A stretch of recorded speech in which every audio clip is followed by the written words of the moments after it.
Assalamualaikum warahmatullahi wabarakatuh. Perkenalkan, nama saya Ferdiana Zulaikha, NIM 102200080 dari kelas HSC.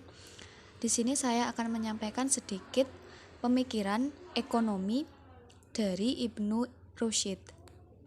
Selanjutnya yaitu pembahasan yang pertama mengenai biografi Ibnu Rushd. Abu Walid Muhammad bin Ahmad bin Rushd lahir di Cordova tahun 520 Hijriah atau 1126 Masehi. Ibnu Rushd mendapat kedudukan yang baik dari Khalifah Abu Yusuf Al-Mansur. Masa kekuasaannya 1184 sampai 1194 Masehi, sehingga pada waktu itu Ibnu Rushd menjadi raja semua pikiran. Tidak ada pendapat kecuali pendapatnya dan tidak ada kata-kata kecuali kata-katanya. Ibnu Rushd lebih dikenal dan dihargai di Eropa Tengah daripada di Timur, karena tulisan-tulisannya yang banyak jumlahnya itu diterjemahkan ke dalam bahasa Latin dan diedarkan serta dilestarikan, sedangkan teksnya yang asli dalam bahasa Arab dibakar atau dilarang diterbitkan.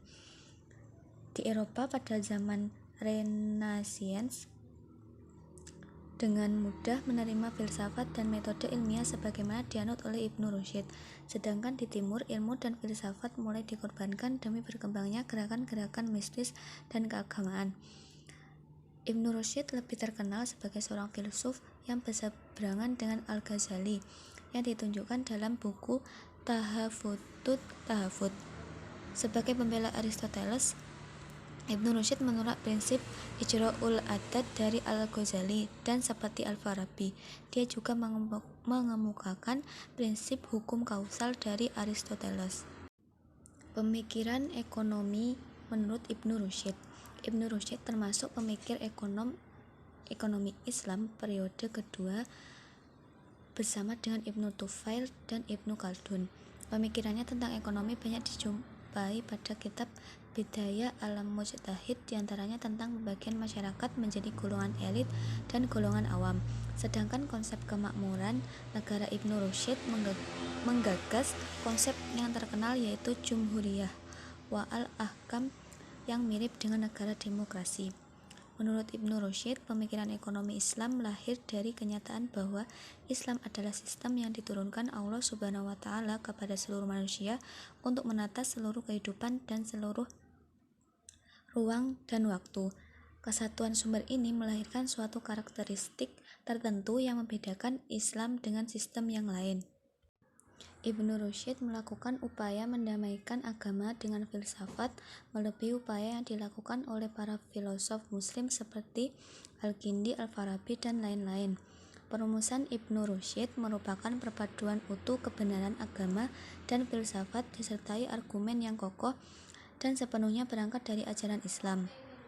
Dengan cara itu, Ibnu Rushd mematahkan serangan Al-Ghazali dengan menyatakan bahwa filosof dan Al-Ghazali bukanlah berbeda dengan Al-Quran dan hadis, melainkan perbedaan interpretasi.